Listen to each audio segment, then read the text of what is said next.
Soyez les bienvenus. Premier tour des législatives, on vote pour choisir notre nouvelle Assemblée nationale. Et un enjeu capital, la participation à midi. Jeff Wittenberg, vous êtes au ministère de l'Intérieur. C'est un chiffre en baisse par rapport à 2012.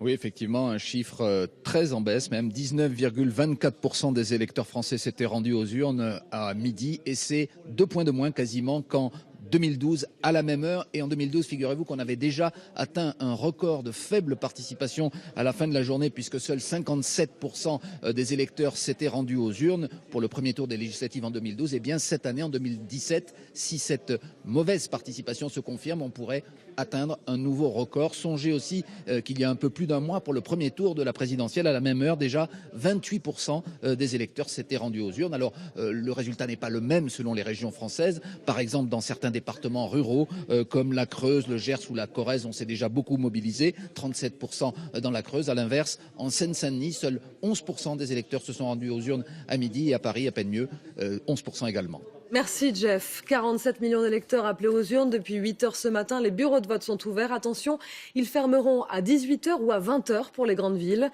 Tour d'horizon avec Benjamin Delombre, avec Marie Cazot et nos bureaux en région. Pour des millions de Français, depuis 8 heures ce matin, c'est reparti pour un tour. À voter. Dans ce bureau du 14e arrondissement de Paris, la file des votants s'allonge à mesure que la matinée avance. Il y a les pressés. À voter. Vous avez pris le temps de voter, même entre deux foulées, comme ça. Voilà, exactement, j'y repars. Merci. Les très fidèles. À voter. Combien de temps vous votez si c'est pas indiscret? 40. Et jamais un scrutin de raté? Non, jamais. Et même ceux qui viennent pour la toute première fois. Un petit bébé de 7 mois pour lui apprendre le fonctionnement de la démocratie, qui est si utile de nos jours. Et pour veiller sur le bon fonctionnement du scrutin ici, Christian Pesia, assesseur, à l'œil sur tout. Les hauteurs des bulletins doivent être rigoureusement identiques pour ne pas donner d'indications aux électeurs du 14e arrondissement. C'est toute une science d'être assesseur. Ah oui, ça fait pratiquement 30 ans que je fais ça, et donc moi, je suis bien rodé. À midi, en France, la participation était en baisse. Ce bureau de Marseille n'a pas fait exception. Ici, chaque électeur ou presque a son explication sur le faible nombre de bulletins présents dans l'urne. À voter. Il fait beau, ils ne sont pas à la plage. Il y a peut-être aussi trop de candidats. Et les gens se perdent un peu. Quand on reçoit le dossier de 15 candidats, on se perd un peu dedans.